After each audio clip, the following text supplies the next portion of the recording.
What if the love story that captured the world's attention, the romance that was branded as modern, progressive, and revolutionary, was in fact built upon a hidden truth so scandalous it could crumble everything Prince Harry thought he knew? What if the woman he sacrificed his family, his country, and his royal duties for had ties that reached deeper into the monarchy's shadows than he could have ever imagined?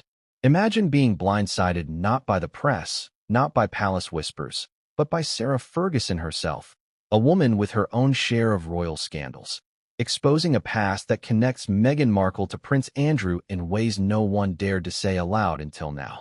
That's where we begin.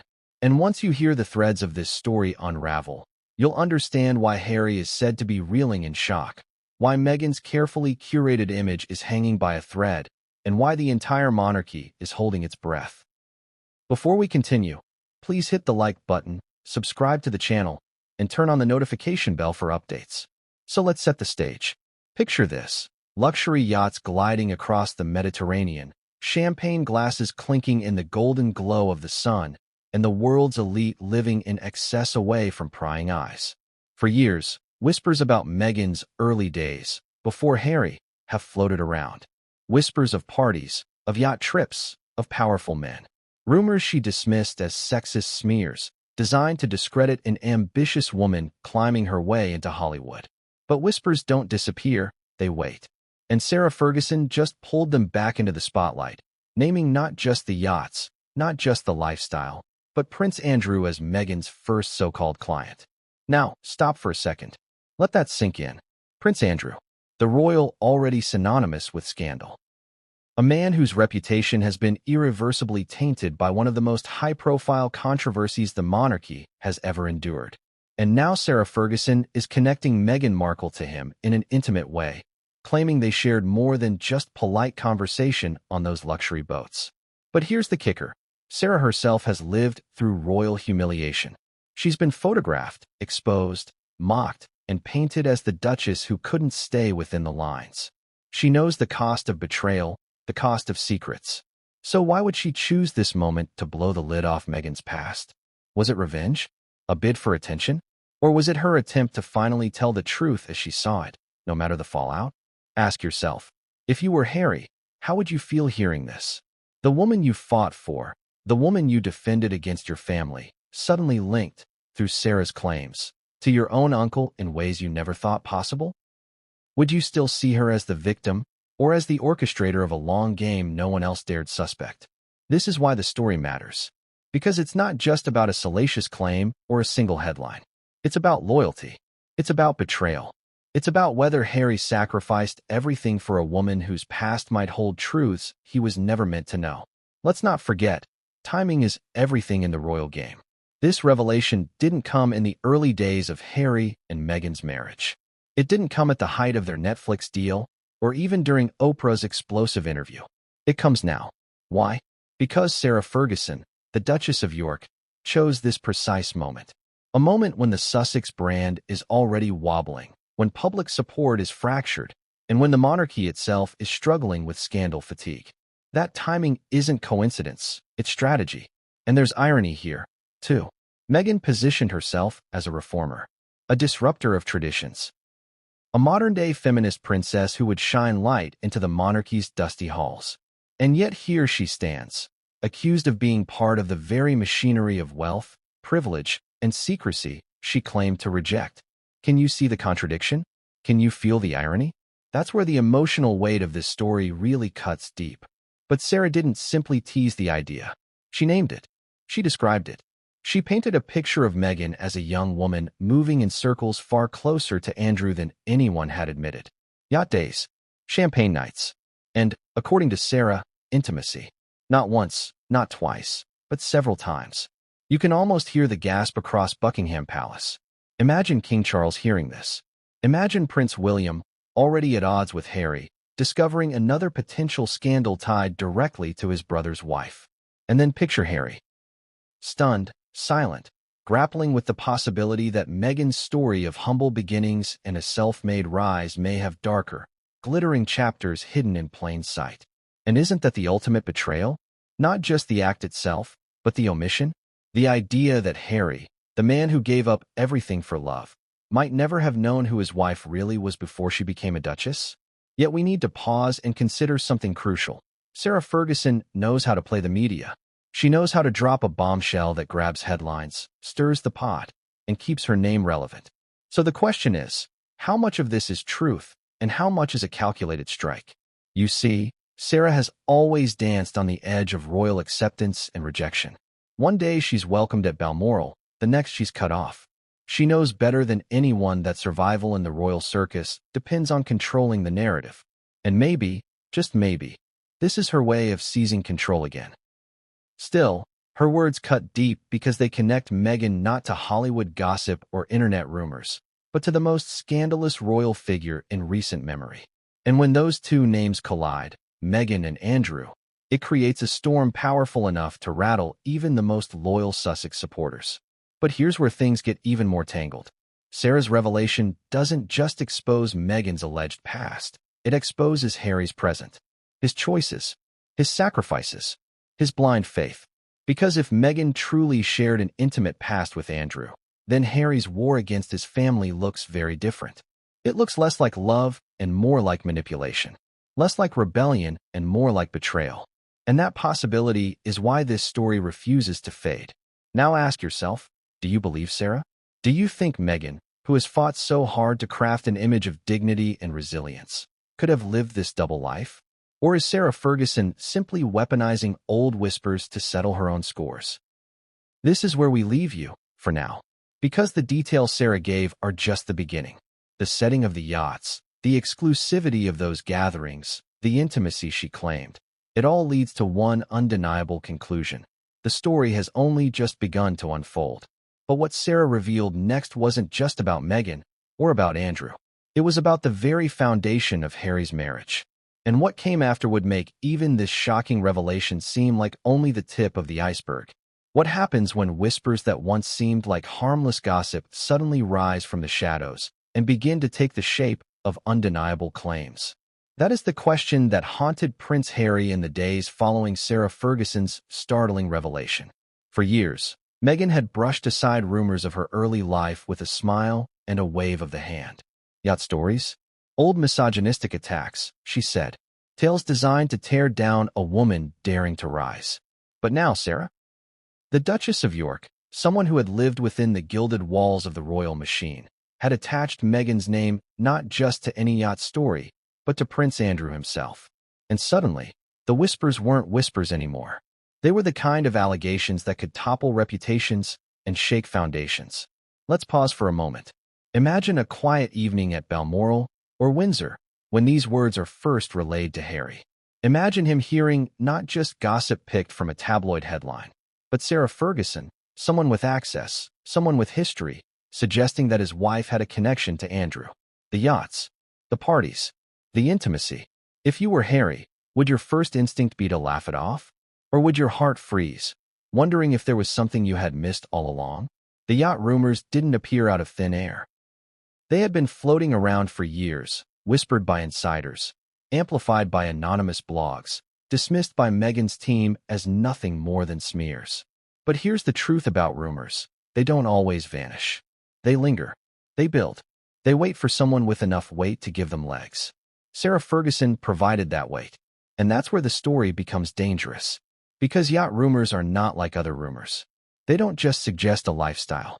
They suggest power, secrecy, and transactional relationships.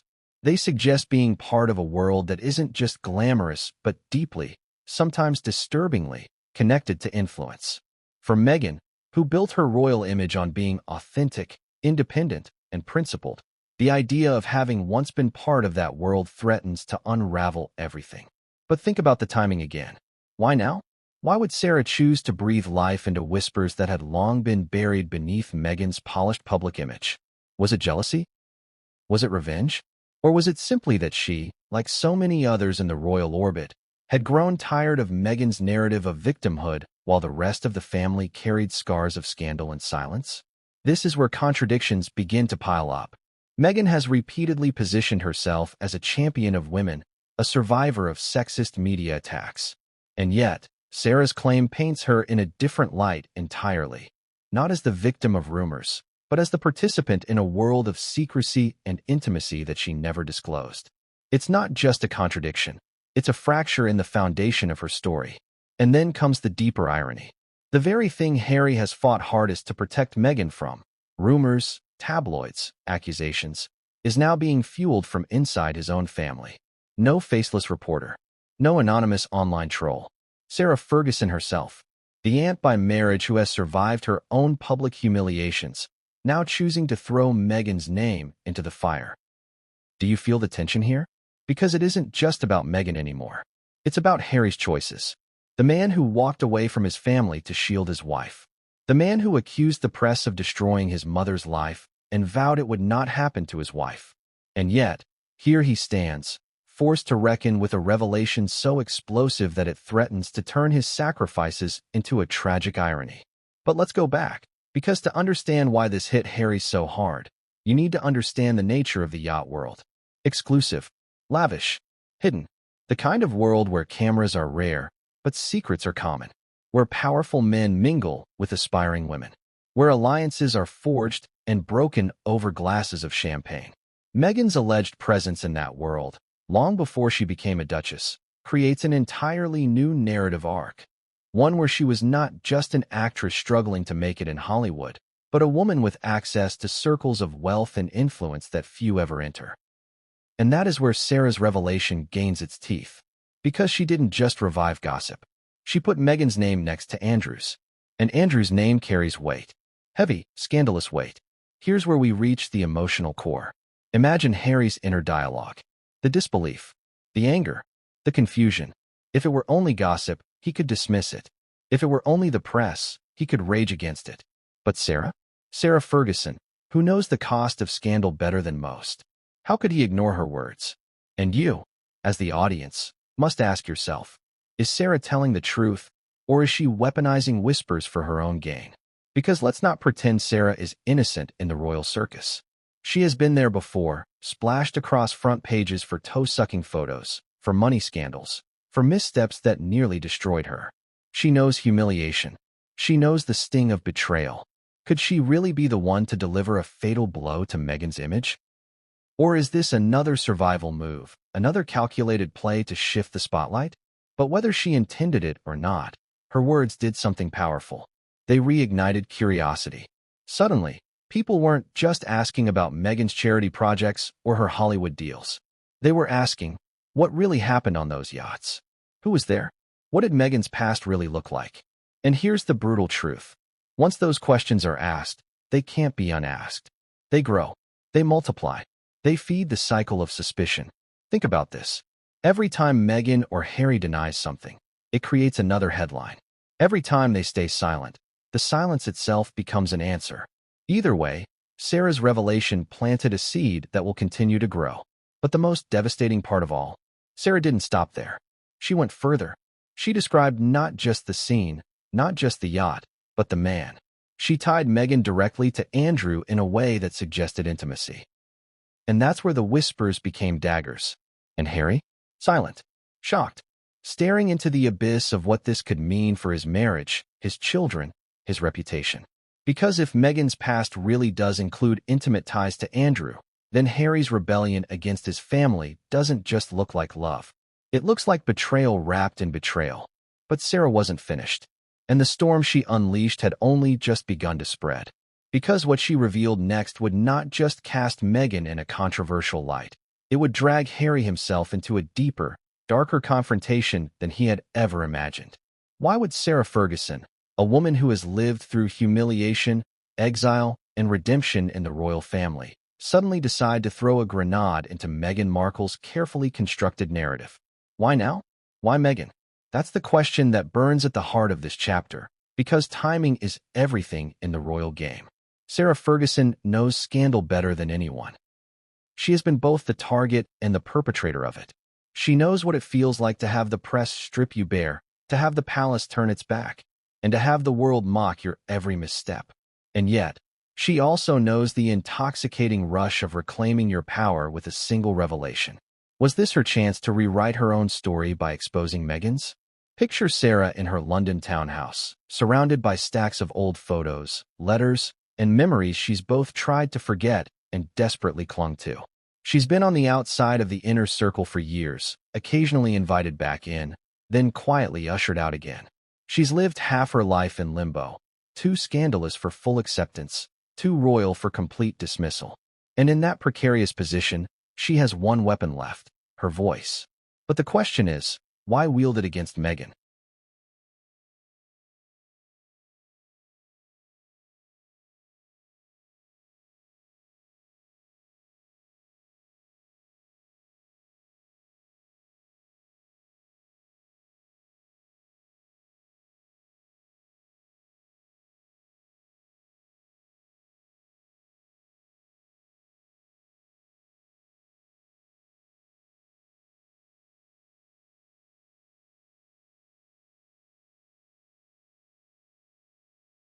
Let's look at the contradictions. Sarah has often portrayed herself as a loyal supporter of Harry and Meghan, occasionally praising their independence and their boldness in defying the monarchy. She knows what it's like to be cast aside, to be the black sheep. So why turn on Meghan now? Is it because Meghan became what Sarah could never be, an outsider who managed to turn rejection into global influence? Or is it because Sarah sees in Meghan a mirror of herself, and that mirror is too painful to ignore? And let's not forget, Sarah's relationship with Andrew complicates everything. She has defended him when few others dared. She has insisted on his innocence, stood by him when scandals piled up, and kept their strange, almost inseparable bond alive long after their divorce. If Sarah is connecting Meghan to Andrew, it isn't just idle gossip. It's personal. It's intimate. It's deliberate. But here's the twist. By exposing Meghan's alleged connection to Andrew, Sarah also reopens the wounds of her own life. She invites the world to re-examine her choices, her loyalties, her scandals. So why risk it? Unless she believes that the benefit outweighs the cost. Unless she believes that the story of Meghan and Andrew isn't just gossip. It's a truth powerful enough to reshape the narrative of the monarchy itself. Do you feel the weight of that? Now imagine Harry watching all of this unfold. Sarah Ferguson, his aunt by marriage, suddenly speaking words that could burn his world down. Harry has always been suspicious of Sarah, aware of her volatile history. And yet, he knows one thing. Sarah doesn't lie to protect anyone but herself. If she's saying this, then it means she either has something to gain, or she's telling the truth. And that's the torment. Because if Sarah's telling the truth, then Meghan's past is darker than Harry ever imagined. And if she's lying, then why? What could Sarah possibly gain by dragging Meghan into Andrew's orbit? Let's ask ourselves, what does Sarah stand to win? Publicity, certainly. Relevance, perhaps. But more importantly, leverage. The royal family has always thrived on secrets, and the ones who survive longest are those who know how to use them. Maybe Sarah is reminding everyone, including the palace, that she still knows things, that she still matters, that her voice can still shake the gilded walls. But Sarah isn't stupid. She knows her credibility is fragile. She knows her own scandals will always cast a shadow over her words. So why risk attaching her name to such an explosive claim? Unless, of course, she isn't alone. Unless Sarah is speaking what others have whispered privately, too afraid to go public. Unless she's the mouthpiece for a chorus of silent witnesses. And that's where things get truly dangerous. Because Meghan's defenders can dismiss tabloids. They can laugh off anonymous blogs. But Sarah Ferguson? She is family. She lived inside the same palaces, attended the same parties, shared the same confidences. Her words carry a weight that outsiders never could. Now, let's dig into the emotional undertones. Imagine Meghan hearing Sarah's words for the first time. Meghan, who has fought so hard to control her narrative, suddenly realizing that someone within the royal circle has flipped the script.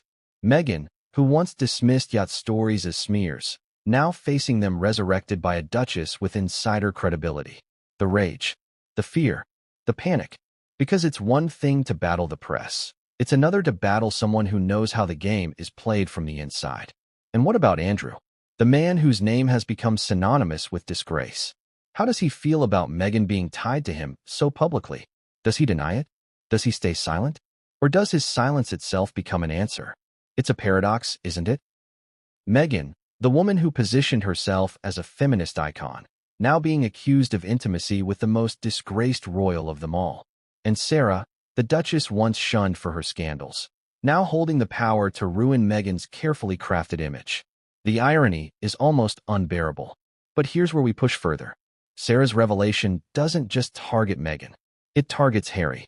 Because in one stroke, Sarah undermines Harry's choices, his sacrifices, his very identity as the man who gave up everything for Meghan. If Meghan's past includes intimacy with Andrew, then Harry's rebellion against his family isn't just misguided, it's catastrophic. And isn't that the cruel genius of Sarah's words? That they don't just wound Meghan. They wound Harry. They pit him against himself. They force him to question whether the love he chose over duty was worth the cost. But Sarah wasn't finished. She had more to say, more to reveal. And the next detail she let slip wasn't just scandalous. It was devastating. Because it wasn't just about Meghan's presence on a yacht. It was about what happened there. What she claimed took place behind closed doors. And once Sarah said it, there was no going back. Behind the champagne bubbles and the polished smiles, there is a world that few ever get to see. A world where exclusivity is currency, where privacy is guarded more fiercely than gold, and where reputations are both made and destroyed in the space of a single evening. This is the world of the yacht scene, a floating playground for the rich, the powerful, and the ambitious. It is here that Sarah Ferguson claimed Meghan Markle was not only present, but involved in ways that would forever shatter the story Meghan had told the world. Close your eyes for a moment. Picture it. The Mediterranean at dusk, the sea calm, the horizon painted in hues of orange and violet. A sprawling yacht gleams under the fading sun, its decks alive with music, laughter, and the clinking of crystal glasses. Guests lounge in designer dresses and tailored suits, their sunglasses reflecting the fading light. The crew moves like shadows, silent and efficient, ensuring no detail breaks the illusion of effortless luxury. These gatherings are never about leisure alone. They are about networking, about alliances, about whispered deals sealed with a smile and a toast. Now imagine Meghan there, not as the Duchess she would later become, not as the woman preaching compassion and authenticity on global stages, but as an actress still carving her path. Young, beautiful, determined, surrounded by powerful men whose names could open doors in Hollywood and beyond. To them, she wasn't royalty. She wasn't yet Duchess Meghan. She was an opportunity, a presence, a spark of charm and ambition they could exploit or partner with. And according to Sarah, among those men was none other than Prince Andrew. But let's not get ahead of ourselves. Because to understand the gravity of Sarah's claim, you first need to understand what yachts symbolize in this context. They aren't just floating mansions. They are sanctuaries from scrutiny. The press can't climb aboard. Cameras rarely intrude. Guests know that what happens at sea stays at sea. That secrecy is precisely what makes them so alluring and so dangerous. So when whispers emerged years ago that Meghan had spent time on yachts, they weren't whispers about parties. They were whispers about transactions, about relationships forged not in daylight, but under the stars, in places where accountability doesn't reach. Meghan always brushed those rumors aside. But Sarah Ferguson has now breathed life into them with her allegation that Meghan wasn't just there. She was Andrew's first client. Think about that word. Client. It's loaded. It suggests something more than casual acquaintance. It suggests arrangement, transaction, repetition. And Sarah didn't stop there. She claimed intimacy. Not once, not twice, but several times. Imagine the shockwaves of that statement. Because intimacy changes everything. It transforms gossip into scandal, and scandal into betrayal. And here's where it gets worse. Andrew's reputation is already poison. He is the royal family's weakest link, the man whose name drags down everyone connected to him. Meghan, on the other hand, built her brand on being a reformer, a disruptor, a feminist. Can you see the contradiction? Can you feel the irony? Her entire narrative rests on principles that crumble under the weight of Sarah's allegation. But let's go deeper. Because the yacht scene itself is a contradiction. On one hand, it's glamour, champagne fountains, designer gowns, and billion-dollar views. On the other, it's secrecy, closed doors, whispered conversations, and blurred lines. And that secrecy is exactly why these rumors sting. Because how do you disprove something that happened in a world designed to leave no witnesses? Think of Harry now. Meghan once told him, perhaps with a steady gaze, that the yacht rumors were baseless, that they were attacks from enemies who couldn't stand her success. He believed her. He had to believe her. His love depended on it. But Sarah Ferguson's words crack open that certainty. If Meghan was never there, why does Sarah say she was? If there was never intimacy, why attach Andrew's name to her? This is where the emotional undertone sharpens. Because betrayal doesn't always come from what you did. Sometimes it comes from what you didn't say, from what you left out. Imagine Harry asking himself, did she ever tell me about these trips? Did she ever mention being on a yacht with Andrew? If she didn't, what else didn't she tell me? And you, the audience, must ask, how would you feel in Harry's shoes? Would you shrug it off as a smear, or would you lie awake at night, haunted by the possibility that the woman you defended against the world had never told you the full story? But let's circle back to Sarah Ferguson for a moment. She knows how this world works. She has seen the yacht parties, the secret deals, the alliances formed far away from prying eyes. Her claim isn't pulled from thin air. It's pulled from lived experience. That's what makes it so devastating. It isn't just a tabloid headline. It's a duchess pointing her finger and saying, I know what I saw. I know what happened. The irony is brutal. Meghan, who has spent years painting herself as the victim of palace cruelty, now accused of being part of a world just as ruthless, just as exploitative, as the one she claims to have escaped. Andrew, the disgraced prince, accused of being her first intimate connection inside the royal family. And Sarah Ferguson, the perpetual outcast, suddenly holding the power to redefine Meghan's entire past. Do you see how the contradictions pile up? The feminist princess tied to the most disgraced man in the monarchy. The duchess who fought to escape scrutiny now dragged back into the very rumors she thought she had buried. The man who gave up everything for love now facing the possibility that love itself was built on secrets. And yet, the most chilling part of Sarah's revelation isn't the glamour or the secrecy. It's the intimacy. Because intimacy suggests choice, repetition, intention. And if Meghan chose Andrew in those days, even briefly, then what does that say about her choices later? About her decision to marry Harry? About the story she has told the world? But remember this, Sarah didn't lay all her cards on the table at once. Her first revelation was devastating, yes, but the way she described the yachts, the atmosphere, the connections, was only the beginning. She hinted that what took place there wasn't just about Meghan and Andrew. It was about a culture of secrecy that tied the entire royal circle together. And the next detail she let slip would turn even this scandal into something darker, something that threatened to consume not just Meghan, but Harry himself. What happens when the name Meghan Markle collides with the name Prince Andrew? One is a woman who built her public brand around modernity, feminism, and breaking the mold. The other is a man whose reputation has sunk under the weight of one of the most disgraceful scandals in royal history. Alone, their stories are polar opposites. Meghan the reformer, Andrew the disgraced insider. But together, those names form a scandal so toxic that even the palace trembles at the thought of it being spoken aloud. This is where Sarah Ferguson's revelation cuts deepest. Because she wasn't just reviving yacht rumors. She wasn't just hinting at Meghan's past. She tied Meghan directly to Andrew. And when those two names meet, the result isn't curiosity, it's catastrophe. Let's talk about Andrew first. He is, without question, the most radioactive figure in the modern monarchy. His ties to Jeffrey Epstein. The disastrous BBC interview where he mumbled about not sweating. The stripped titles. The public exile. His very presence is enough to drag any royal headline into the gutter. He is the man the monarchy wishes it could erase from memory.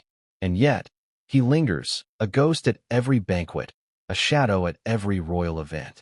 Now, add Meghan into that picture. Meghan, who has spent years branding herself as the champion of female empowerment, the woman who speaks truth to power, the duchess who tells the world she will not be silenced. Imagine her name whispered alongside Andrew's in the context of intimacy. The contradiction is staggering. The irony, unbearable. But here's where Sarah's words take on a new level of devastation. She didn't just say Meghan was there. She didn't just say Meghan was part of those circles. She claimed Meghan was Andrew's first client. Think about that for a second. Not just a guest. Not just a face in the crowd. A client. Someone chosen. Someone engaged with him on a level that goes far beyond chance. And Harry? How could he possibly process that? Imagine the shock. The man he grew up calling Uncle Andrew, the man whose scandals already haunt the royal family, now tied in this way to his wife. For Harry, who has always carried the weight of loyalty and betrayal in his heart, this would feel like the ultimate nightmare. But let's not forget something crucial. Meghan's narrative has always depended on one idea, that she was the outsider who married into the monarchy and exposed its flaws. She painted herself as a victim of its coldness, a survivor of its cruelty. But Sarah's claim flips that on its head. If Meghan's ties to Andrew predate her marriage, then she wasn't the outsider looking in. She was already inside, already tied to one of its darkest corners. Do you see the difference? Do you feel the magnitude of that contradiction? And what about the palace? The institution that has already gone to extraordinary lengths to bury Andrew's scandals, to protect the crown from being further tainted. For them, Sarah's claim isn't just inconvenient, it's dangerous. Because it creates a new line of vulnerability. It opens the door to questions no one in Buckingham Palace wants asked. Let's dwell on the image for a moment. Meghan and Andrew, the disgraced prince and the duchess who claims to fight for women's rights. The man accused of exploitation and the woman who tells the world she's a voice for the voiceless. What happens when their reputations collide? They don't cancel each other out. They amplify each other. They create a scandal so volatile that it could eclipse everything else the monarchy has endured in recent memory. Now, imagine Sarah Ferguson knowing this, knowing the weight of Andrew's name, knowing the image Meghan has cultivated, and deliberately speaking the words anyway. That's not carelessness. That's precision. That's intent. Sarah didn't stumble into this revelation. She aimed it. She fired it. And she knew exactly how deep it would cut. But the danger isn't only external. It's internal. It's Harry's mind at war with itself. He has defended Meghan against everything: family, press, public opinion. He has staked his happiness, his reputation, his legacy on her. But how does he defend her against this? How does he reconcile the woman he loves with the possibility that she once shared intimacy with the most disgraced member of his family? And this is where betrayal takes its cruelest form. Because betrayal isn't always about action. Sometimes it's about omission. About what you didn't say. If Meghan never told Harry about Andrew, never even hinted at knowing him, then what else has she kept buried? What else has she chosen to leave in the shadows? Ask yourself, if you were Harry, could you live with that? Could you forgive it? Or would it eat at you, day after day, until you began to question everything you thought you knew about your marriage? But here's the darkest irony of all. Meghan, the woman who positioned herself as Andrew's opposite, is now being accused of being tied to him in the most intimate way. And Sarah Ferguson, the woman once mocked as the outcast duchess, suddenly holds the power to redefine Meghan's entire legacy. Do you see how twisted this becomes? Meghan's brand depends on her being the antidote to Andrew. Yet Sarah's revelation makes her his reflection. And if that's true, then the Sussex brand doesn't just suffer, it collapses. But Sarah wasn't finished. She hinted that intimacy wasn't the end of the story, that there were multiple encounters, that Meghan's presence in Andrew's world wasn't an accident, but a pattern. And if that's true, then this isn't just scandal, it's destruction. And so the cliffhanger remains. If Sarah Ferguson is telling the truth, then Meghan's marriage, her image, her very identity are built on a foundation of lies. And Harry? Harry is left staring into the abyss, wondering if the woman he chose over his family was tied to its darkest member all along.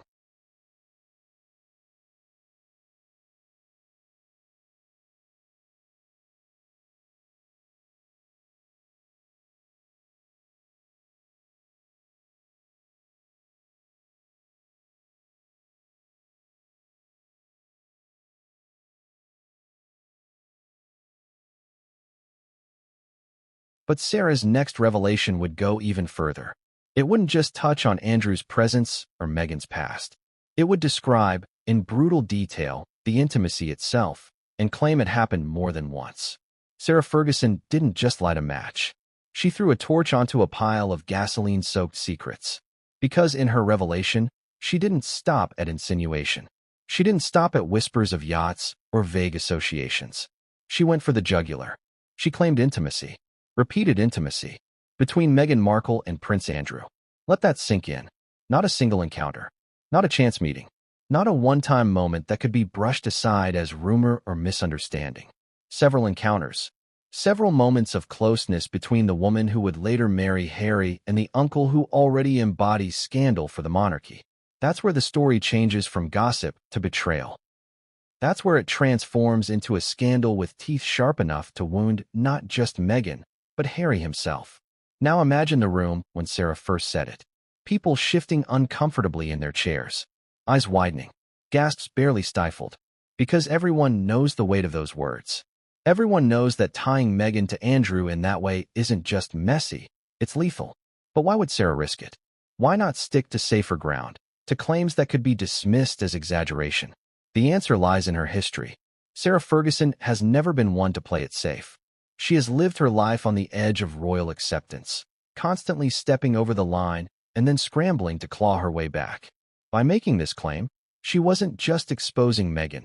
She was reminding the world that Sarah knows things. That Sarah has seen things.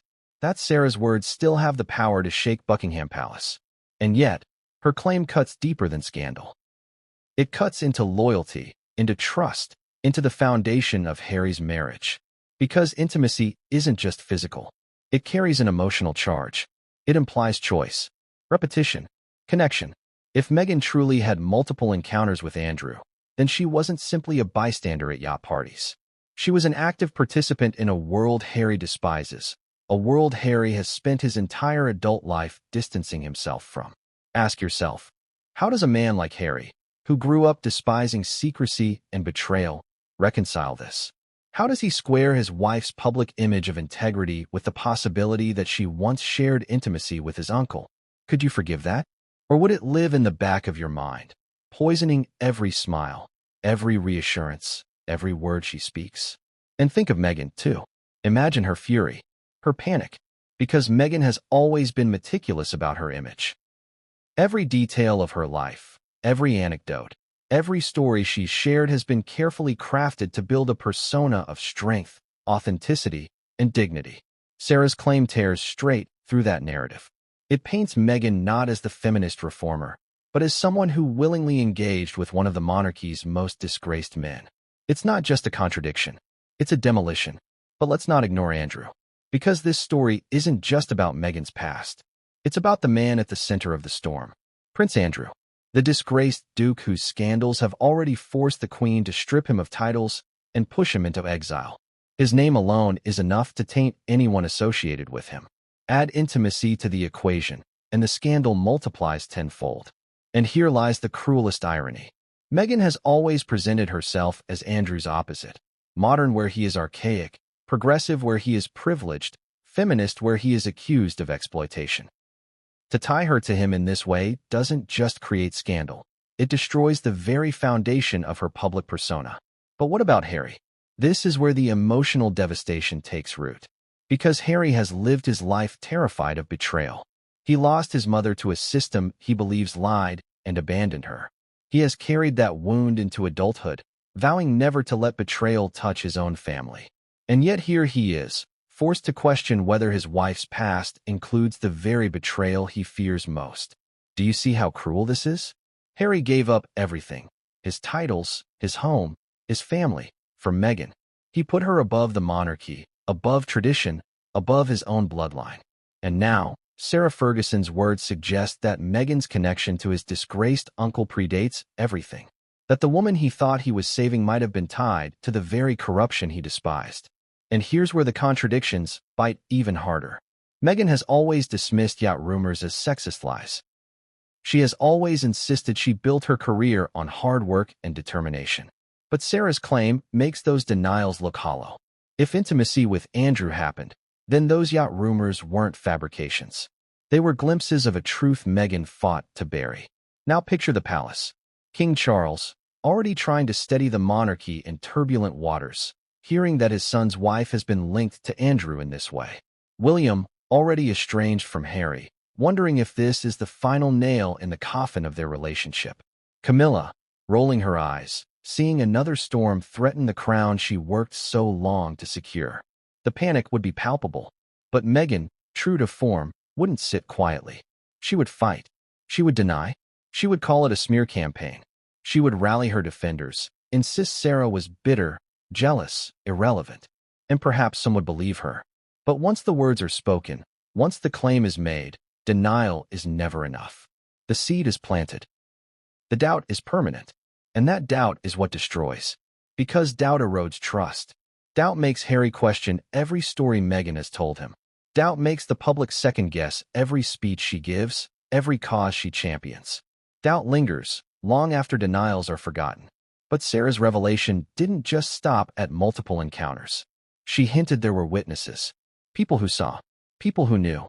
And if those witnesses ever come forward, the story won't just be whispers. It will be evidence.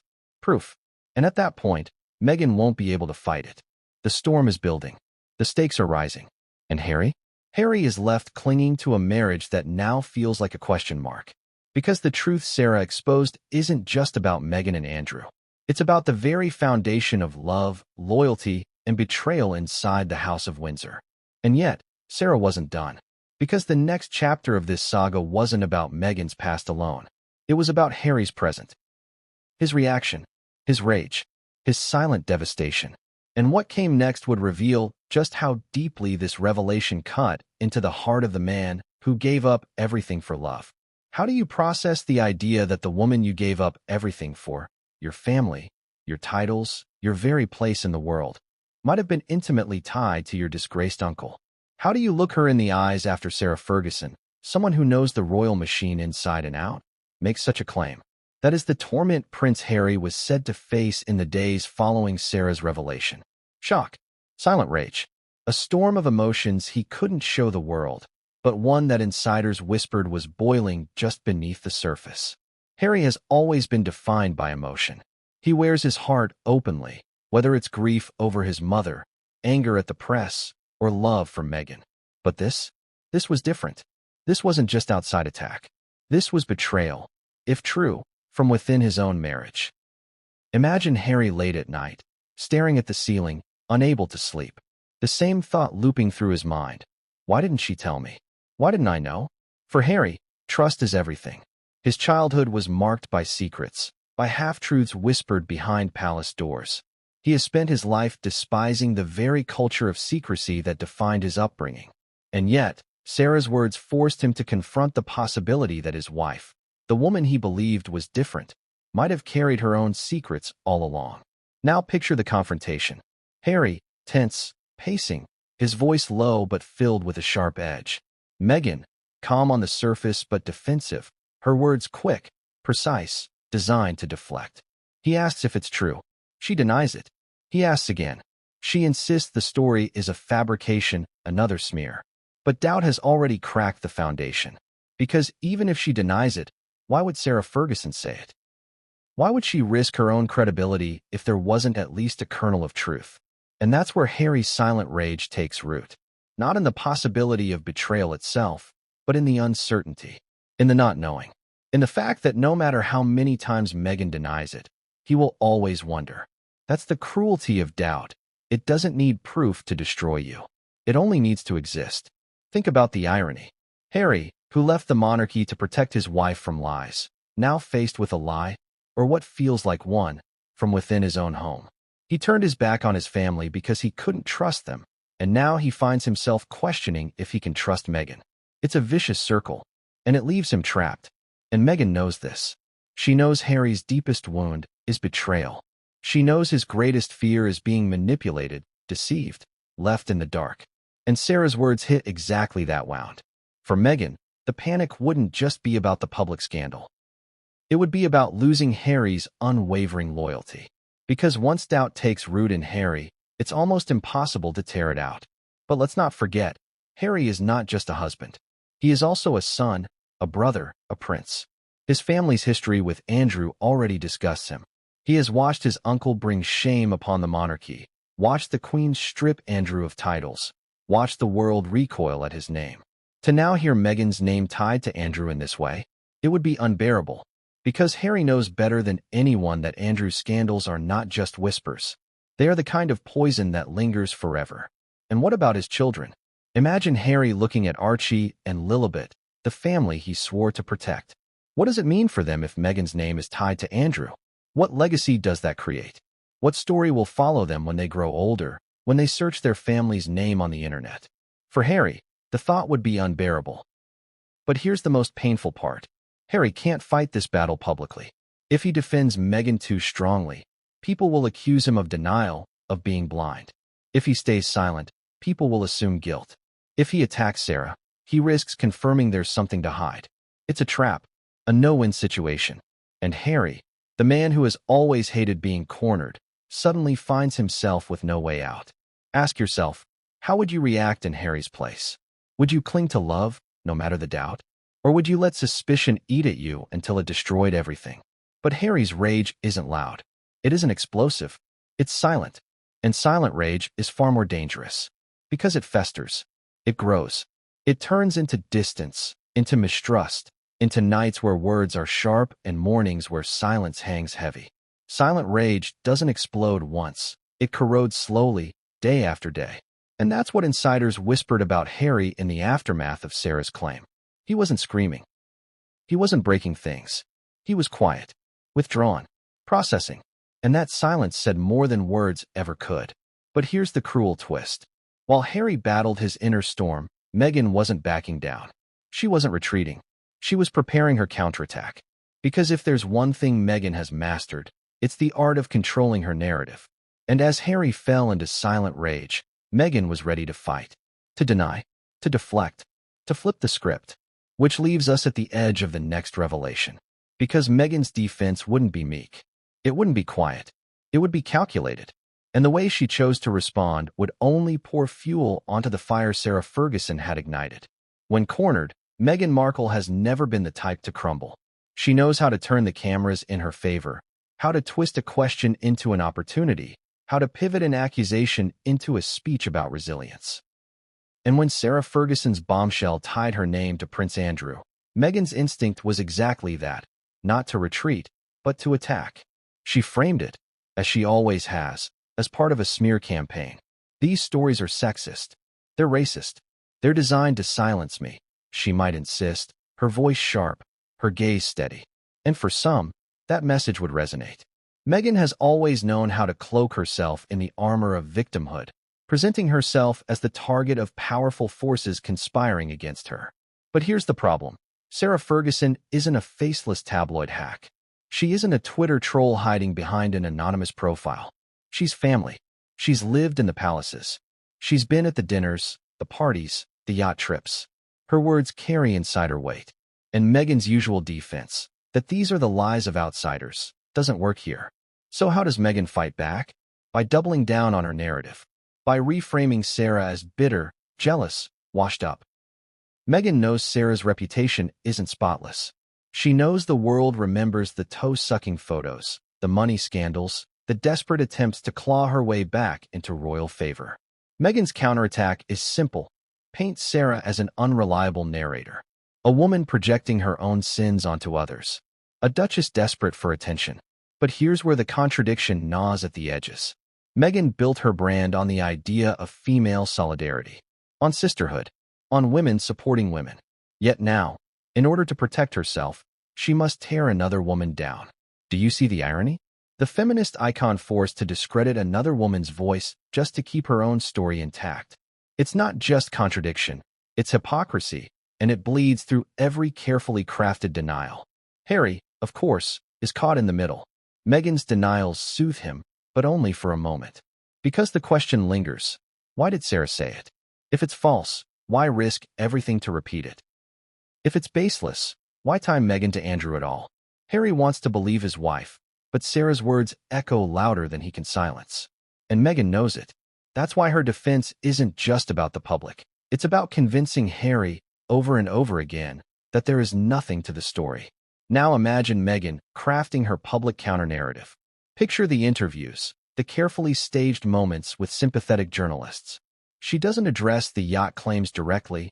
No, that would give them power. Instead, she pivots. She talks about being a woman in the spotlight, about the cruelty of gossip, about the racism and misogyny baked into every attack against her. She reframes the story so that to question her is to be complicit in abuse. Clever, isn't it? And yet, the more she denies, the more people dig. That's the paradox of scandal. Denial doesn't bury it, it amplifies it. Every time Meghan insists it's false, another headline asks why she's speaking at all. Every time she claims victimhood, critics point out that Sarah Ferguson is not the press, but her own extended family. Meghan's defense, instead of extinguishing the fire, pours fuel on the flames. But Meghan isn't just fighting the press. She's fighting time. Because scandals don't vanish anymore. They don't disappear into yesterday's newspapers. They live forever online, circulating, resurfacing, waiting for the next spark to reignite them. And Sarah's revelation was that spark. Let's not forget the emotional toll, either. Meghan's identity, her sense of control, depends on shaping her story. She believes in controlling the narrative so fiercely that any disruption feels like an existential threat. Sarah's words strike at her core. Meghan isn't just denying scandal. She's fighting for her very survival in the court of public opinion. And that desperation seeps into her actions, her tone, her decisions. But there's another layer. Meghan knows that the more she defends herself, the more she risks exposing Harry to ridicule. Imagine him watching her denials, watching her twist Sarah's credibility into dust. Does he feel reassured? Or does he feel manipulated? Because every denial Meghan gives to the world, she also gives to Harry. And the question for him becomes, do I believe her because she's my wife, or because I have no choice but to believe her? That's where the silent cracks begin to spread. Because even as Meghan defends herself, even as she crafts her counter-narrative, Harry's doubts don't disappear. They linger. They grow. They gnaw at him when the cameras are off and the house is quiet. And Meghan knows it. That's why her defense isn't just public, it's private. Long talks late at night. Reassurances whispered in the dark. Stories about loyalty, about love, about the enemies they face together. She weaves herself and Harry into the same fabric, making his defense of her feel like an extension of his defense of himself. Clever, manipulative, effective for now. But the more she denies, the more the press circles. They want proof. They want witnesses. They want to know who else was there, what else happened, how far Sarah's story goes. And Meghan can't answer those questions without reopening doors she insists were never there in the first place. Do you see the trap? Denial without evidence isn't strength. It's weakness. And then comes the cruelest twist. The more Meghan fights back, the more she risks sounding exactly like Andrew once did. Remember his interview? His denials? His insistence that the accusations were impossible, absurd, unfounded? Meghan now walks the same tightrope, and the comparison is devastating.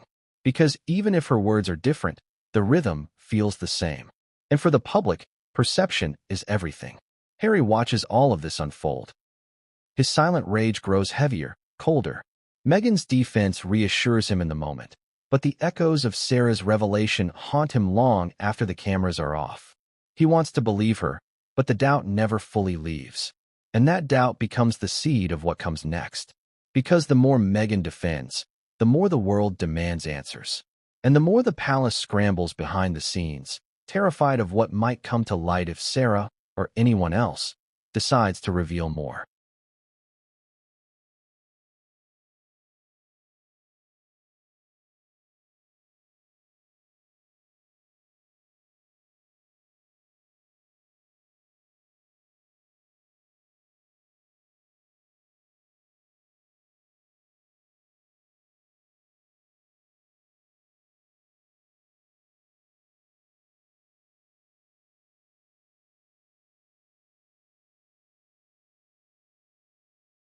Which brings us to the next stage of this scandal, the media frenzy.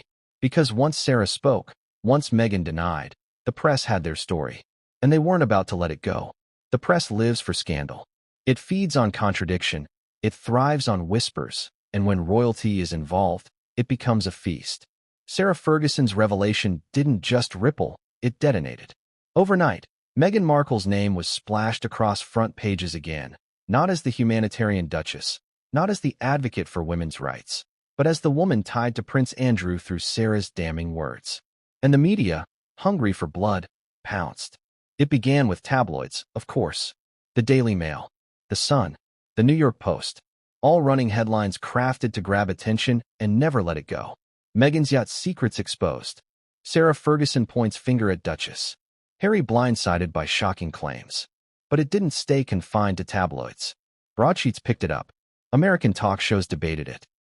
Podcasters dissected every word Sarah said. Twitter exploded. Hashtags trended. And suddenly, Meghan wasn't in control of the story anymore. She was the story. For Meghan, who has built her brand on controlling the narrative, this was the ultimate nightmare. Imagine her scrolling through headlines late at night, her name side by side with Andrew's, the images carefully chosen to amplify the scandal. Imagine her fury, her fear, her determination to fight. Because Meghan knows something the rest of us sometimes forget. Once a narrative is set in the press, it's almost impossible to undo. And for Harry, this was hell. Because he has spent his adult life despising the media. He blames them for his mother's death, for his pain, for his exile. And now, the same press he hates is telling him a story about his wife that he doesn't know how to process. Every headline is a dagger. Every article another reminder of the doubt gnawing at him. But the media didn't stop at repeating Sarah's words. They dug deeper. They pulled old photos of Meghan from her Hollywood days. They interviewed anonymous sources, alleged friends, supposed insiders. She was ambitious, one might say. She knew how to work a room. Suddenly, Meghan's past was being picked apart frame by frame, as if every photo, every outing, every moment might confirm or deny Sarah's claim. And then came the talk shows. Piers Morgan, of course, couldn't resist. He devoted entire segments to it, his voice dripping with vindication, as if Sarah's revelation proved everything he'd been saying about Meghan for years. American hosts picked it up too, some defending Meghan, some raising eyebrows, all of them keeping the story alive. That's the thing about scandal in the modern world. It doesn't fade. It multiplies. It jumps across platforms, mutating with every retelling. Sarah's claim wasn't just one story anymore. It was hundreds. Each outlet spun it differently. Some framed it as truth, some as possibility, some as revenge. But all of them agreed on one thing. It was explosive. And the palace? Silent. At least publicly. Behind the scenes, panic. Because the royal family has spent years trying to bury Andrew's scandals, to erase his name from the forefront of public consciousness. Sarah's words threatened to drag all of it back into the light, and this time, with Meghan attached. The one woman already known for shaking the monarchy to its core. The one woman the palace most wanted to keep at arm's length. Think about that for a moment. For King Charles, already fighting to stabilize the monarchy after his mother's death, this was the nightmare scenario. Andrew's shame colliding with Meghan's controversy. A scandal so toxic it could stain every member of the family by association. And William? Imagine his rage. Already estranged from Harry, already distrustful of Meghan, now hearing that her name was being tied to Andrew's in global headlines. For William, this wasn't just scandal. It was ammunition, a confirmation, perhaps, of everything he had warned Harry about. But Meghan wasn't without her defenders. Celebrities spoke out. Influential voices called Sarah's claim malicious.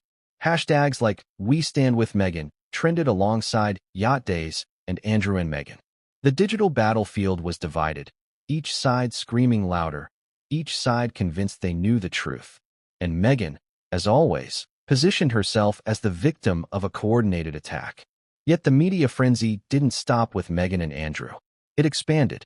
Reporters began to ask questions about Sarah herself. Why did she say this now? What was her motive? Was she protecting Andrew by dragging Meghan into the mud with him? Or was she seeking relevance, desperate for attention in a world that had largely forgotten her? The irony was rich. Meghan wasn't the only one under the microscope now. Sarah was too. And this, in a way, was Meghan's only comfort. Because if Sarah's credibility was shredded, Meghan could argue that the story was baseless. She could point to Sarah's scandals, her history of missteps, and frame it all as projection. But the problem with that defense is simple. The story was already out there. Once a scandal breaks, it doesn't matter how credible the source is. What matters is how believable the public finds it. And Meghan's yacht rumors had lingered for years. Sarah's words didn't create them.